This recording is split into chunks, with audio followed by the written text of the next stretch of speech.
Hi, welcome back. Rush Limbaugh, the EIB Network. If you're on the phone, hang in there and be tough. We're coming to you momentarily. I just want to finish this. And look, I knew before I went into this that a lot of you were going to be scratching their heads thinking, what do you mean, Lib's losing? Just had the Supreme Court win. Obama just told Arizona, go to hell. So I understand all of that. What I'm telling folks, they don't have popular support for this. There's no popular support for what they're doing. They're not doing what they're doing because they're winning. Stopping it is a whole different thing now. Don't get confused. I mean, anybody can win if you're willing to just rip up the Constitution. When you have power, do whatever you want to do if nobody's willing to stop you. They don't have popular support for what they're doing. They're losing popular support. We're in real trouble if Obama cancels elections. I'm not in denial about anything here. Quite the contrary. Back to this review. And again, the guy that wrote this is named Daniel Greenfield at Sultan Knish blogspot.com. If liberals acted in public life the way they do on this show, the Newsroom, they'd be signing their own political death warrant. The Newsroom's message to the media is to be more openly biased. The Newsroom's message is that the news media today is not biased enough. They're too objective. Now, who believes that?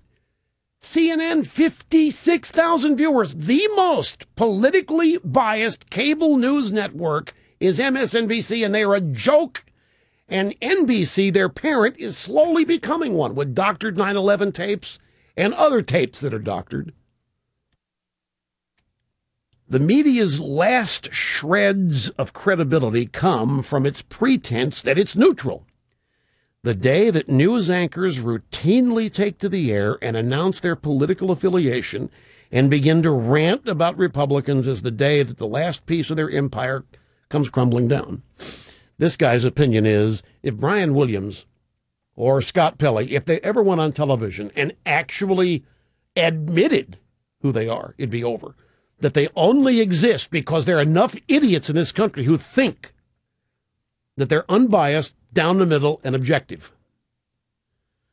And if they destroy that belief among the remaining idiots who don't know the truth about them, then it's over for them. And I would submit to you that in practical business terms, it's not looking good for them. They're losing advertisers. They're losing readers. They're losing revenue. The magazines. I mean, it's a disaster in the media world, business-wise. The liberal media is already following that path, and their newspapers, magazines, news shows are turning into ghettos because of it. The Newsroom berates them for not following it quickly enough, and the faster they go down that road, the less influence they're going to retain. If I wanted to destroy the liberal media, I would encourage them to follow the Newsroom's model. And while they don't listen to me, they will listen to Aaron Sorkin. And if Aaron Sorkin tells them they need to be more opinionated, if Aaron Sorkin tells them they're not biased enough, if Aaron Sorkin tells them that the key to their recovery, did I not tell you? It was a guy in the New York Times by David Carr. That's what I couldn't think of yesterday. There's a guy in the New York Times who wrote that this show is CNN's answer. This reviewer is right on the money. They will believe Aaron Sorkin. Like if I were to tell them to do it, they'd laugh and snitch. But if Aaron Sorkin tells them, and it's already worked, this guy at the New York Times thinks that CNN's answer is to do what this show is. When what everybody's missing is they already are. CNN is as left-leaning liberal as HBO. It's the same parent company. Time Warner. It's the same company. Somebody show me a leading liberal radio talk show. Show me one. The Newsroom reeks of its own smugness. It's entirely self-reflective. Its politics are a matter of identity. And that identity creates its own universe. There are universes like that already in cloistered urban centers, in ideologically gated communities, college, academia. And when their inhabitants mistake the larger world outside as being no different than their universe, the contest between the ideology and the world begins.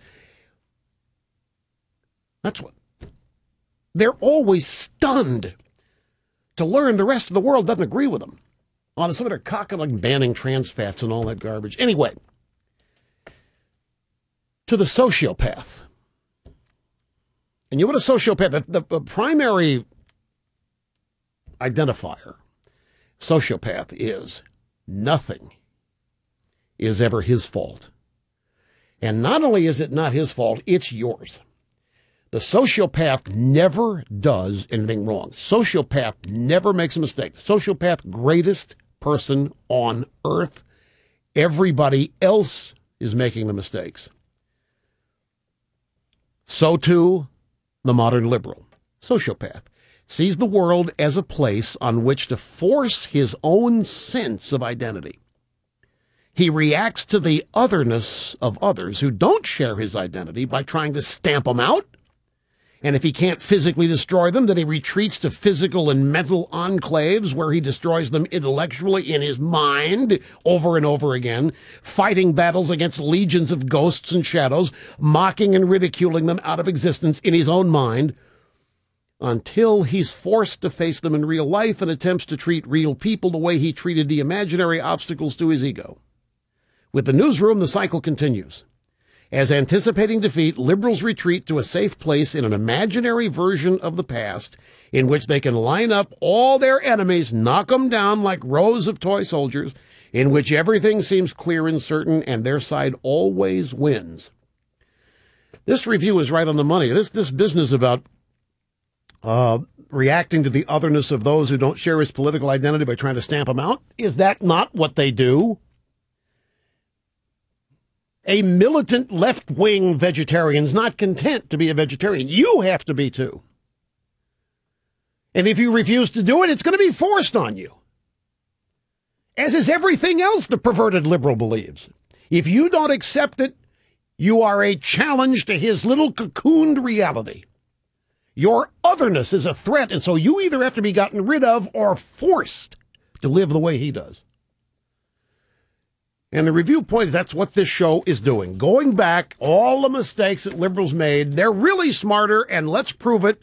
This is how we should have done the BP. Now, I don't know what next week's episode is, but it's going to be some event in the past, and this fictional newsroom is going to cover it the way Aaron Sorkin thinks they should have in the first place.